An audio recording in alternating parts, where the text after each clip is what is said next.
मैं पिछले 2-3 दिन से TSA प्रेसिडेंट जॉन दे बर्मा और हमालू जोमत्ते के साथ कॉन्टैक्ट में हूँ। मैंने अभी भी बात किया है उनसे and I fully support that Roman script ही एक सोल्यूशन है। और मैंने चीफ मिनिस्टर से भी बात किया है। और देखिए, TSF has every right to speak for the students. TISF भी बात करेगा, YTF भी बात करेगा। मैंने अभी अपने MLA से मुलाकात किया है।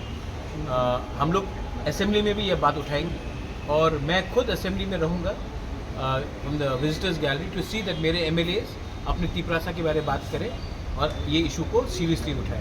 तो I am in full support of NGOs supporting the Roman script. क्योंकि देखिए, मैं आपको एक बात बोल रहा हूँ, इसका सोल्यूशन निकलना चाहिए। जब बच्चे लोग फेल होते हैं, जब व्हेन चिल्ड्रन, क्योंकि they can not understand the answer script, तो फेल होने के बाद नुकसान किसका होता है?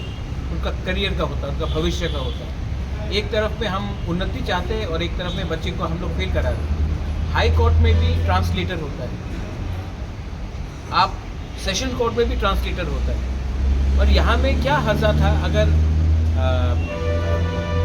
टीचर्स क्वेश्चन को ट्रांसलेट कर देते या फिर इंग्लिश में प्रिंट करते? क्या प्रॉब्लम थी? तो ये दिस इज़ कम्प्लीटली अनफेयर। और बच्चे के फ्यूचर के साथ कोई खेलेगा, वो पॉलिटिक्स नहीं है, वो सोसाइटी को नीचे करने का बात है। तो I am in full support.